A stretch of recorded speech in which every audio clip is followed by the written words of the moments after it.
the barriers of the innate immune system, right? So we have been discussing about the barriers of the innate immune system, right? So with regards to that, we have first started off with the first barrier, which is called the physical barrier, right? So under physical barrier, we saw a few examples with regards to the skin acting as a physical barrier, right? Then we saw about the mucus acting as a physical barrier, right? Then along with that, we also saw the nostrils of the hair, which started acting as a physical barrier, right? Then we moved on into the physiological barrier, right? So under physiological barrier, we spoke about the body temperature, the pH, as well as some of the body secretions with regards to the physiological barrier, right? And then we started off with, in the previous session, we started off with something called as the cellular barrier, right? So under cellular barrier, we have started off with the first type of cellular barrier, which is called the macrophages, right? So that's what we have begun in the previous session, right? So before we start off with today's session, right, let us take up with a quick look back of what we have already seen in the previous session, right? So what is the role of these barriers of the innate immune system, what we are talking about? The major role of these barriers is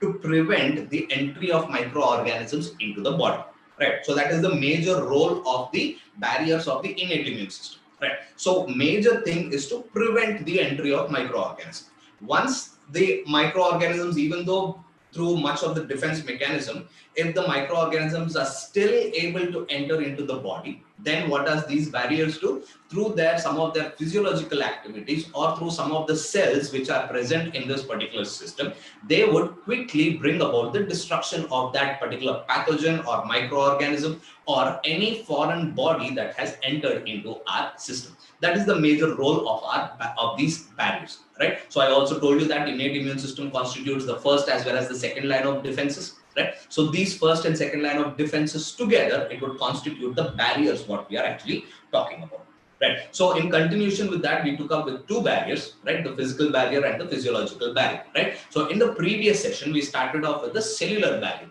Under cellular barrier, I told you that it includes most of the cells, right, pertaining to the innate immune system, of which we took up with one of the specialized cells of the innate immune system, which is called as macrophage, right? So what is this macrophage all about? It is a large phagocytic cell. That's what I told you yesterday, right? Macrophage is nothing but a large phagocytic cell. I hope all are familiar with the term called as phagocytosis. We'll be taking up in brief a description about the phagocytosis process also. Very brief, because we have already studied about phagocytosis, so there is nothing much to get into the details, right? So these are large phagocytic cells, right, that are actually formed from a specialized type of cells called as monocytes, right? They are formed from the monocyte. We also said that there are two different types of macrophages which have been present. One we call it as the wandering macrophages, and the other one we call it as the fixed macrophages. So wandering macrophages are usually seen wandering in the bloodstream. As the name itself suggests, they are usually seen wandering in the bloodstream, right? So whenever there is any pathogen or microorganism or any foreign particle entering into the bloodstream, these wandering macrophages will start engulfing them and undergo the process of phagocytosis, bringing about the complete destruction of those particular foreign particles that are present inside our body. Some of these macrophages, they start moving into each and every organ, right? So based on the organs where they move, they get fixed in that particular organ. They get restricted to that particular organ, right? So based on the type of organ which they go, they start changing their name. We took a few examples also with regards to that, right? So the macrophages of the connective tissue, we started calling them as histiocytes. Macrophages of the liver, we call them as Kupffer cells. Macrophages of the brain, we started calling them as microglia, and all the other different types of cells also we have seen. So whenever there is any sort of infectious organisms entering into these organs, right, these organs, specific organs, the macrophages that are present in those specific organs would bring about the process of phagocytosis, leading to the destruction of any foreign particle or pathogen or microorganism that has entered into our body. That's how these macrophages usually work. I told you that these are the ones which readily respond to any sort of infections in our body. Macrophages. Right. Now let's quickly go through the process called as phagocytosis, and we'll see what exactly is happening in this process called as phagocytosis. So we are actually dealing with macrophages, the first type of cells, right? So under this macrophages, we are talking about the process called as phagocytosis. Right? So let us see how this process of phagocytosis is happening. Right? Let's just imagine that there is some infection in one of our organs. Let us talk about Plasmodium vivax, malaria. We have already studied about malaria, right? So let's take up a few things with regards to the Plasmodium. Say suppose a person is now infected with this organism called Plasmodium vivax. So which is the organ where Plasmodium usually infects? Two organs we saw. One is the liver and the other one is the RBCs. Right, liver as well as RB. Let us now talk about the liver. Say this Plasmodium vivax has now entered into the liver. Just imagine that this is the Plasmodium vivax, right? The pathogen, right? Plasmodium vivax, right? Now this has entered into the liver, right? In the liver, we have our large cell, right, which is called as the macrophage, right? So this is our macrophage. Right. As and when the microorganism, that is Plasmodium vivax, enter into the liver, the macrophage, which is a large phagocytic cell, will first identify this particular pathogen. Once it identifies this pathogen, what it does next is it starts extending its pseudopodia, right? It starts extending its pseudopodia such that it would start going somewhat like this, right? Such that it would now start engulfing the foreign particle inside this particular macrophage, right? So it would start engulfing this foreign particle. So this process, we start calling this process as endocytosis. Right, so we are not going into much detail, just a brief picture of what exactly is happening through this particular process of phagocytosis, right? So once this pathogen, Plasmodium vivax, is being identified by the macrophages, what happens next is the macrophage will start undergoing a process of endocytosis. It would start engulfing this pathogen inside its particular cytoplasm, right? So once it engulfs, what happens next is, so this would be the macrophage again, right? So inside the macrophage, now the Plasmodium has entered inside the macrophage.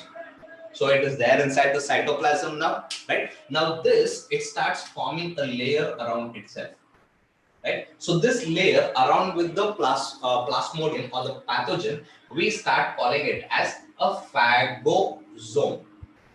So there is formation of a structure called as phagosome. Once the phagosome is formed, there is one more cellular organelle which comes and binds to this particular phagosome. Right? So there is one more cellular organelle which comes and binds with this phagosome. This cellular organelle is called as the lysosome. I hope all are familiar with lysosome, right? So we have studied about lysosome. Lysosome is nothing but one of the cellular organ, right? So once there is formation of phagosome, right? The lysosome will start coming and binding with this particular phagosome. Once the lysosome binds with the phagosome, there is formation of a complex which we call it as the phagolysosome complex. Right, so these two together, we now start calling it as a phagolysosome complex. Right. Once a phagolysosome complex is formed, what happens next is this lysosome. We know that lysosome is called as the suicidal bag of the cell.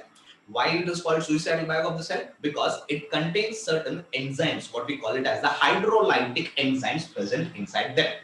Right. Now these hydrolytic enzymes of the lysosome are now released. As a result of which, what will those hydrolytic enzymes of the lysosome do? It will start targeting this particular Plasmodium vivax, right? So the next step here is release of, right? So there is release of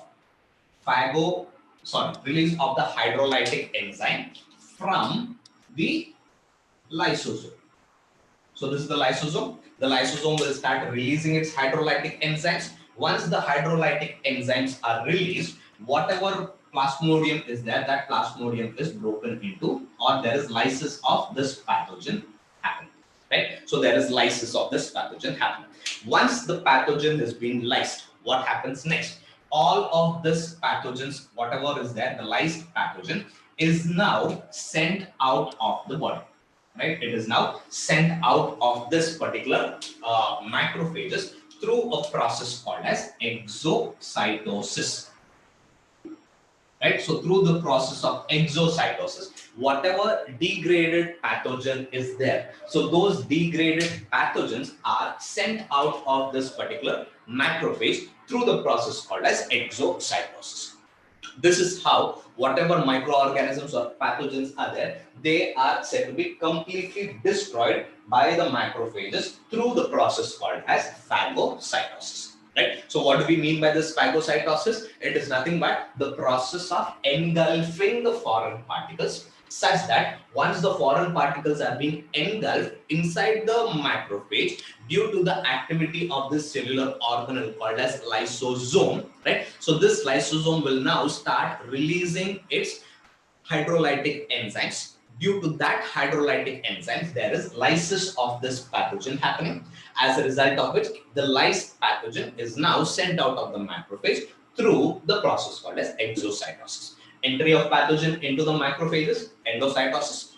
Exit of the degraded pathogen from the macrophages to the outside is through this process called as exocytosis, right? So this is in simple, in brief, this is what is happening during the process of phagocytosis, right? It is nothing but the engulfing of the foreign particle, right, to destroy those foreign particles, phagocytosis, right? So this is how the cell, the first cell of our cellular barrier called as macrophages usually work, right? So they are said to be phagocytic cells, right? So phagocytic cells, through the process of phagocytosis, they bring about the destruction of the cells that are present or the pathogens that have entered into our body, right? So this is in brief the simple process of phagocytosis, so that you'll be able to get a picture of this particular process.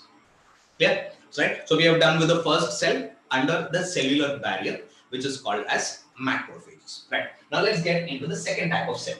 Right? So the second type of cell, what we'll be talking about under cellular barrier.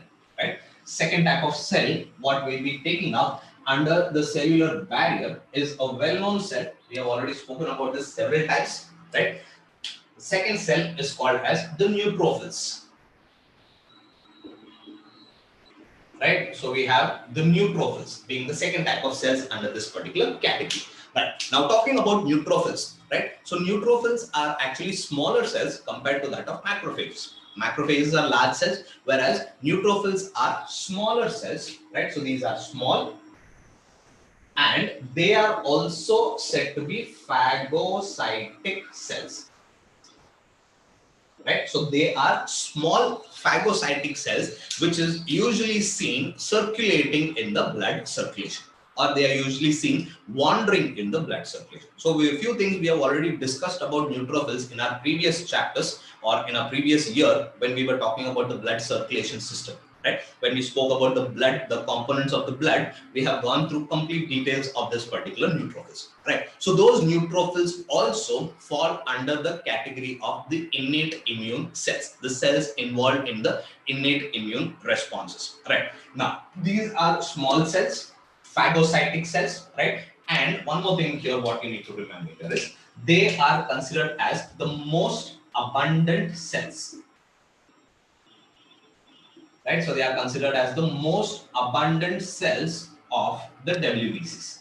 Right? We have already studied this, but just to mention a point here. Right? So they are the most abundant cells of the WBCs. Right? And they are usually seen circulating in the bloodstream. Right? So just like how patrolling is done on the highways, if you see in the night time, you see a lot of patrolling happening. The police people, they take a vehicle and they keep roaming here and there, wandering on the highways. We call it as patrolling.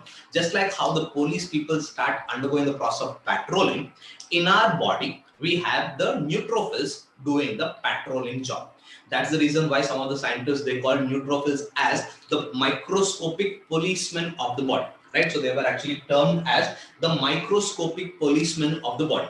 Right? Why they have called them as microscopic policemen of the body? Because they keep wandering throughout the body. Right? Day and night, they keep wandering throughout the body, identifying that if there is any foreign particle entering into our body, they first recognize those foreign particles, and along with the macrophages, they bring about the process of phagocytosis of those foreign particles, thereby protecting our body from all sorts of infections. That is the major role of this neutrophils. Most abundant type of WBCs that are present in our body, and they have a very short lifespan also, right? But we are not worried about that right now. Though they are considered to be the most abundant cells of the innate of the WBCs, which is a part of the innate immune system, right? So there is one more name also given for this, that is for neutrophils. They are also called as morphonuclear leukocytes, right? So don't get confused with this name. It is also simply referred to as PMNL, right? So PMNL means nothing but neutrophils, right? They are also referred to as polymorphonuclear leukocytes. Now, what does this mean? Poly means, we know the term poly means many, right? Morpho is something to do with the structure, right? Many, structure. Nuclear, what do we mean by nuclear? Something to do with the nucleus or nuclei, and leukocytes are nothing but WBCs. Now putting everything together, many structural nuclei, right? So if we have to frame a sentence with this, it refers to the nuclei of this particular cells has many lobes, right? So that's the reason why it is called as polymorphonuclear leukocyte. So if you see the structure of the neutrophil, if you could refer to your previous books, I think even in your current material also you have the picture of it. So you can just have a look at it, right? Usually they have almost 3 to 5 lobes, right? It is a lobed nucleus, right? So there are different lobes present in the nucleus. Therefore, it is also called as polymorphonuclear leukocytes, or simply PMNL. Right? So how do they work? They also undergo the process of phagocytosis, very much similar to that of neutrophils, right? Sorry, very much similar to that of macrophages, right? So macrophages as well as neutrophils together, they bring about the process of phagocytosis, therefore protecting the system from any sort of infection, right? So if the physical barrier fails to operate, we have the physiological barrier coming into picture. If the physiological barrier also failed to operate, then what is happening? The pathogens have now entered into the bloodstream, or they have evaded into some of the organs. In that bloodstream or the organs, we have these two cells, that is macrophages as well as neutrophils. As part of the innate immune system, they would fight against those particular pathogens or foreign particles that has entered into the body, and they would bring about the complete destruction of those organisms or foreign particle, leading to or protecting our body from all sorts of infection, right? Second cell, what we have under cellular barriers of the innate immune system, right? Now talking about the third cell, cell number 3 under cellular barrier, the third cell what we have is called the natural killer cells, right? So we call them as natural killer cells, or simply we start calling them as NK cells, right? Either NK cells or natural killer cells, right? Now these NK cells or natural killer cells, they are actually a type of lymphocytes that are present in our body, right? So they are actually a type of lymphocytes which is actually present in our body, right? What do these natural killer cells do, or how do they operate in providing defense to our body as part of the innate immune system? So how do they operate is, these natural killer cells, what they do is they bring about the lysis, right? So what do we mean by lysis? Lysis is nothing but breakdown. They bring about the lysis of viral infected cells, right? So they bring about the lysis of viral infected cells, and also the tumor cells, that is the cancerous cells that are present in our body. That's how they usually work. Say suppose whenever there is any viral attack in our body, right? Say suppose a virus particle has entered into our body. As soon as the virus enters into our body, it first gets into some or the other type of cells that are present in our body, because for the growth and multiplication of any virus, cells are required. So they usually evade into some of the cells that are present in our body. Now let's just consider that this is one of the cell in our body, right? So the virus particle has entered. Say this is the viral particle. So this viral particle has now entered inside the body and it has entered into the cell. Now in this cell, just like we can take the example of HIV, right? Human immunovirus. I hope all are familiar with that virus. We'll be studying about that also in detail in a few sessions later, right? So if you see the HIV particle, this HIV virus usually starts evading the T cells, what we'll be talking about little later in our acquired immune system. One of the type of immune cells, T lymphocytes, we call them as, right? So they usually evade the T lymphocytes. Inside the T lymphocytes, they start undergoing the process of growth as well as multiplication, right? So just imagine that this is a T lymphocyte or T cell. This is the HIV particle. Just for your understanding, I'm just telling you this way, right? HIV particle, T lymphocyte. This HIV virus has now entered into the T lymphocyte. Right. Now this entire cell is actually our immune cell, but it has been infected by the viral particle. So it is a viral infected cell. Viral infected cell. Now what our natural killer cells do is, or NK cells do is, these NK cells would start targeting the entire cell. Right? It would bring about the lysis of this entire cell so that this viral particle is not able to escape into the next cell, or it is not able to move on into the next cell. So along with this T lymphocyte, this HIV particle is also being completely degraded. That is the role of this natural killer cell. Right? But actually speaking, in case of HIV, that is not possible, because HIV, they have their own way of protecting themselves from the host defense mechanism. Any other viruses apart from HIV, if you say, this is actually what is happening. So the NK cells, that is the natural killer cells, what they do is they start attacking the viral infected cells, so that the cell, even though our body cell is being lost also, what exactly is happening? The virus is getting destroyed. That is the ultimate goal of this particular NK cells, to completely destroy the viral particle. So what it does, even it doesn't mind harming our own cell, which has been infected by the virus. Right? So what does this natural killer cells do? They start attacking, or they bring about the lysis of the viral infected cell, bringing about complete destruction of this viral particle. Clear? Along with that, along with the viral infected cell, they also start attacking the tumor cells if they are present in our body. Now, what do we mean by tumor cells? Tumor cells are nothing but cancerous cells. So if we have some sort of cancerous cells present in our body, so those cancerous cells are again being targeted by this particular natural killer cells. Right? So they provide natural resistance to tumors. Right? So these are the cells which provide natural resistance to tumors if at all they are present in our body. Right? So this is what we have with the third cell under the cellular barrier, which is called as the natural killer cells. Right? So three cells under the barriers, cellular barriers of the innate immune system. The first one is called macrophages. Right? So we saw that they are nothing but large phagocytic cells.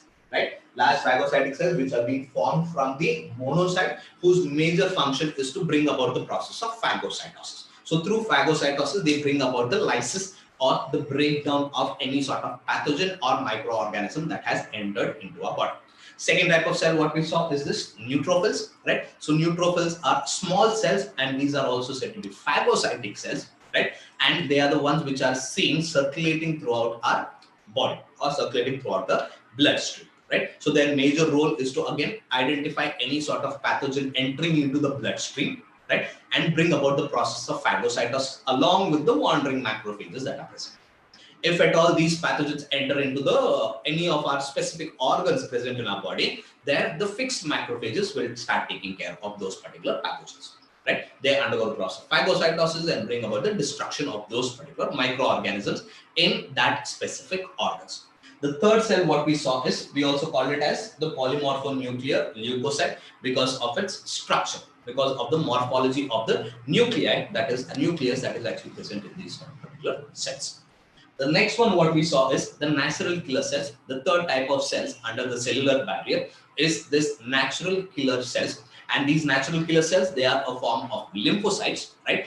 Whose major role is to bring about the lysis of the viral infected cells as well as the tumors. right? So they bring about the destruction of the viral infected cell as well as the tumor cell. So they usually come into picture whenever there is some sort of viral infection in our body and whenever a person is suffering from some sort of a cancerous condition, right? So this is the third barrier what we have, which is called as the cellular barrier of the innate immune system, right? So we are talking about the barriers of the innate immune system, and we are seeing how the immune system or the innate immune system is actually operating. First barrier what we saw, physical barrier, right, which prevents the entry of microorganisms into the body, right? Second barrier what we saw, physiological barrier, which retards or inhibits or prevents the growth and multiplication of microorganisms into the body, inside our body. The third one, cellular barrier, which identifies, attacks and destroys the pathogen or any foreign body or any foreign particle that has entered into the body. So three barriers we have seen so far: physical barrier, physiological barrier, as well as the cellular barrier. So three barriers. So moving on to the last barrier what we have, right? So the last barrier of the innate immune system, we call it as the cytokine barrier, right? So let's discuss a few things with regards to the fourth barrier, which is called the cytokine barrier. So the barrier number 4, it is called the cytokine barrier.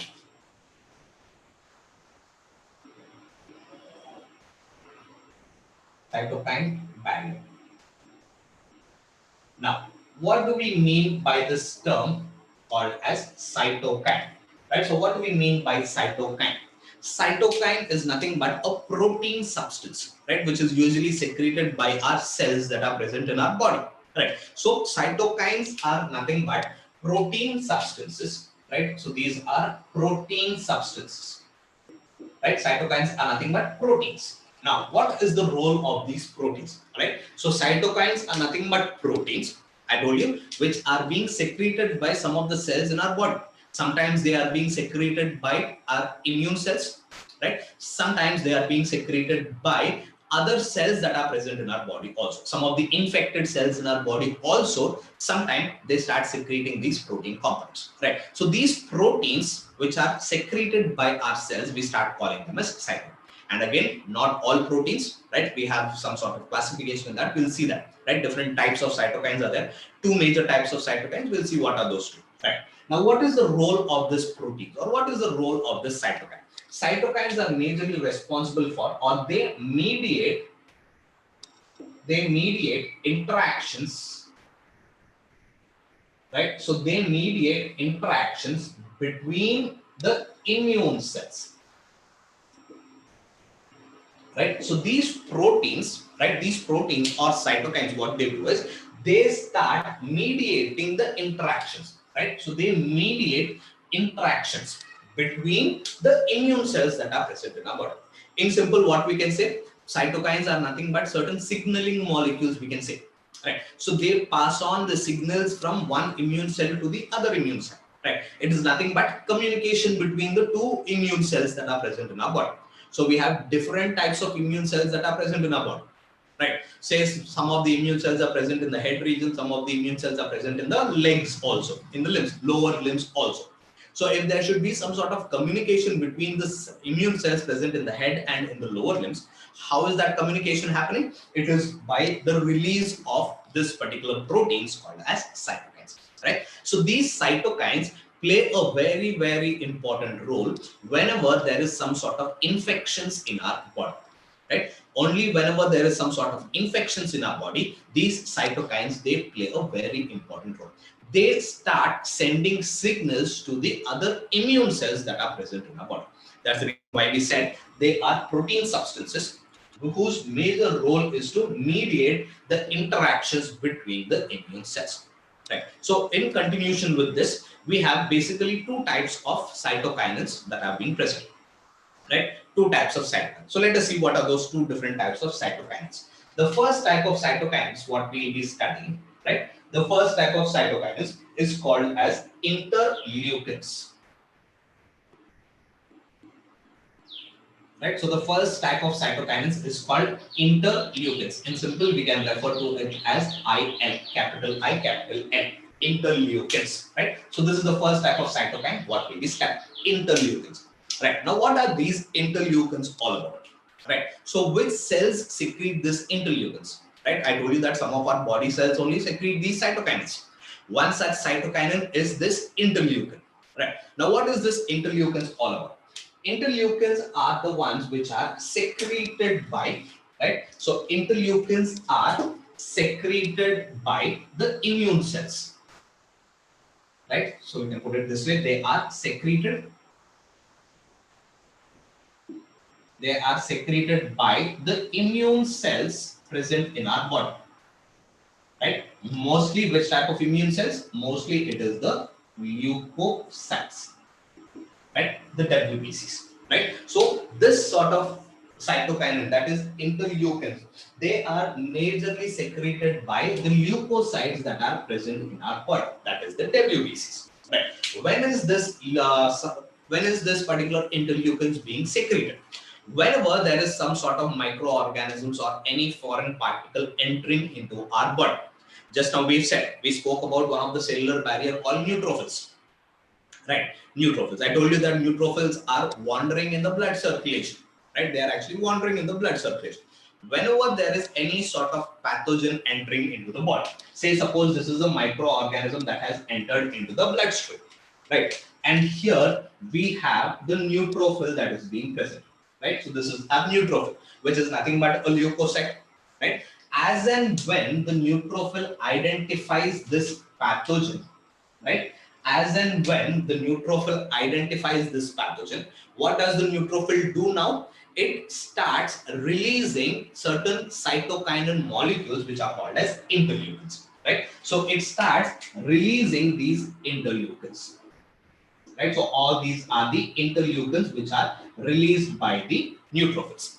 Once these interleukins are released by the neutrophils, what would happen? This is nothing but a signal given to other immune cells that are actually present everywhere. So all these are the other immune cells that are present. Once this neutrophils release this interleukins, right, all the other immune cells will start recognizing upon receiving these signals, right, upon receiving these signals, that is interleukins from the neutrophil, other immune cells will now start identifying that there is some pathogen which has entered into the body. So all the other immune cells will now start moving towards this particular pathogen. Right? So all the immune cells will now, wherever they are, they will start moving towards this particular pathogen. Right? Such that all of these immune cells will now start targeting the pathogen and bring about complete destruction of pathogen. That is the role of this interleukins. Right? So what is this interleukins doing? Interleukins is secreted by the immune cells called leukocytes. That is mostly the WBCs. Once the leukocyte starts releasing the interleukins, what will happen is it starts undergoing, or it starts sending signals to other immune cells to arrive to the location where the pathogen is present. Right? What some of the scientists say is the major role of leukocytes, or that is interleukins, is to bring about the growth and differentiation of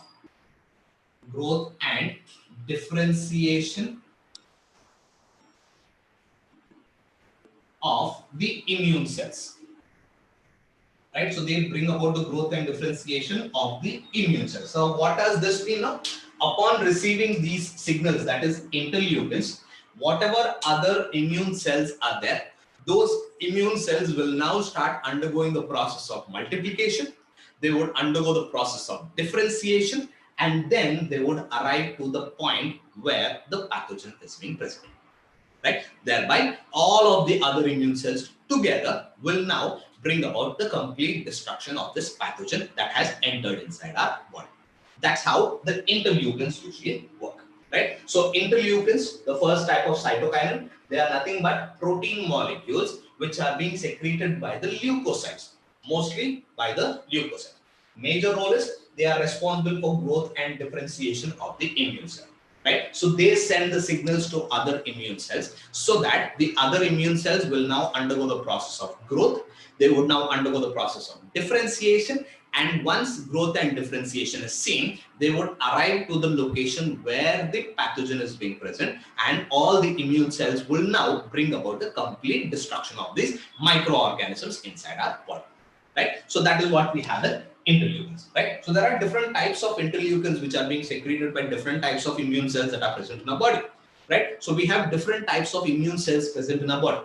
Right? So different type of immune cells, they start secreting different types of interleukins. So therefore we start calling them as interleukin 1, interleukin 2, interleukin 3, interleukin 4. We simply call them as IL1, IL2, IL3, and it goes on like that.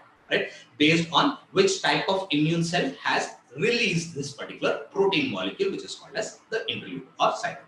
Right? So this is the first type of cytokine what we have, which is called as interleukins, which are being secreted by the leukocyte, whose major role is to bring about the growth and differentiation of the other immune cells present in the body. Yeah, right. So this is the first type of cytokine, and what we have, interleukins. Now talking about the second type of cytokine, the second type of cytokine present in the body, or which is being secreted by the body, is called as interferon. Right. So the second type is called as interferon or interferons. Right? We simply abbreviated it as INF, interferons or INF. Now, what are these interferons? What are these interferons? Interferons are said to be glycoprotein molecules, right? So they are said to be glycoprotein molecules, right? Glycoprotein molecules, which are secreted by the viral infected cells. They are secreted by the viral infected cells. Right? Before that, we saw interleukins, which are being secreted by the immune cells. But here, interferons are secreted by viral infected cells. Now, what is the role of this particular thing? What is the role of this interferon? Interferons would create it would induce an antiviral state. It would induce an antiviral state in the cells. Right? So first work of interferons is to induce antiviral state in the cell. Once it has induced the antiviral state, what it does next is it protects the neighboring cells. Right? It starts protecting, or it protects neighboring cells from getting infected by the viral particle. How does it prevent? Again, it would start retarding the growth and multiplication of the viral particle. Let's just imagine that here, this is one of the cell in our body, right? And here again, we have all different types of cells which are actually present in our body. So all these are the cells that are present in our body. Say suppose the viral particle has entered into this particular cell. Right? The viral particle has entered into this particular cell. So this red one is the virus here, and these are all the other cells which are present in our body. Now, once the viral particle has entered into a particular cell, this cell we start calling it as the viral infected cell. Now, this viral infected cell will now start releasing certain chemical substances which are nothing but glycoproteinous substances. So all these are the glycoproteinous substances, which are called as interferons. It would now start releasing interferons. Right. So once these interferons are released by the viral infected cell, it is nothing but a signal given to the other cells. What signal is being given to the other cells? Signal is given to the other cells telling that I have been infected by the viral particle now. So you take care that you don't get infected by this viral particle again. So that's what we mean by antiviral state. Right. So this interferons, it gives intimation to the other neighboring cells, telling that there is a viral entered into my cell. Right. And also one more work of the interferons is it would protect all the neighboring cells. How it would protect the neighboring cells? By retarding the growth and multiplication. Right. So inside also there are certain interferons which are being produced. So these interferons will now reduce the growth and multiplication of viral particle that is present inside the cell. That is the role of the second type of cytokine what we have, the interferons, right? So interferons are glycoprotein molecules which are being secreted by the viral infected cells. What do? They induce antiviral state in the cell. They induce antiviral state in the cell and they protect the neighboring cells from this viral infection. How they are protecting the cells from viral infection? By retarding the growth and multiplication of the viral infected cells. Yeah, that's what we have with interferon. That's the reason why, because they have very important role in viral retardation, growth and multiplication retardation. Most of the scientists, right, they are working on interferons, right, to create them as a drug to protect against any sort of viral infection, right? So we have interferons based viral therapies or viral treatments available for several viral infections what we have, right? So we have again different types of interferons, right, based on different types of cells which secrete it. We have something called as interferon alpha, interferon gamma, interferon beta. So all these are the different types of interferons that we have, right? So these two are the major cytokinins which are released by the cells that are present in our body. Interleukins released by the immune cells, mostly the leukocytes. Interferons being released by the viral infected cell. So these two together would constitute the cytokine barrier of the innate immune system, right? So 4 barriers we have completed so far, right? One is the physical barrier, physiological barrier, cellular barrier, as well as the cytokine barrier, right? So with this, we'll be completely done with that topic called as innate immunity, right? So for your weekend test, you'll be having till here, right? That is cytokine barriers of the innate immune system. Starting from the beginning of the chapter, introduction to human health and disease, right? So some of the common diseases in case of humans, right? So we have taken a few diseases, right? So go through all of those diseases. Along with that, we have also immunity, the beginning part of immunity, that is up to innate immunity, complete innate immunity, till the barriers of the innate immune system, right? So this is what we have. So in the next session, we'll start taking up with the second type of immune system what we have, or immunity what we have, which is called as acquired immunity or the adaptive immunity, fine?